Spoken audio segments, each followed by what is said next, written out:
Isang pagpalang hapon po sa inyo lahat mga kapatid. Assalamualaikum warahmatullahi wabarakatuh. Waalaikumsalam warahmatullahi wabarakatuh. Ayan, si Salik po yan. At nandito naman po tayo sa ating ginagawang project landscape ng ating boss. At ayan, naglagay na po tayo ng mga plastic. Yung usapin sa ilalim. Ayan, meron na po yan. Tapos tela naman. Ayan.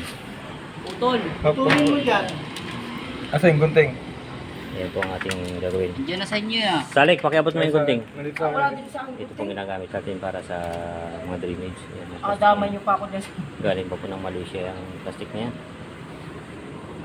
Ganyan po quality gumawa ang ating Kaya pa. boss, si Forman Tagaw. Yeah. Kasama si paring Herodes, si J.R. Joe, Ang kumpare nito ko. at saka si Salik Salam. Ayan. Yan. Assalamualaikum Ayan, mga brother and sister. So ayan na lang po muna. Magandang hapon. Assalamualaikum warahmatullahi wabarakatuh. Ayan.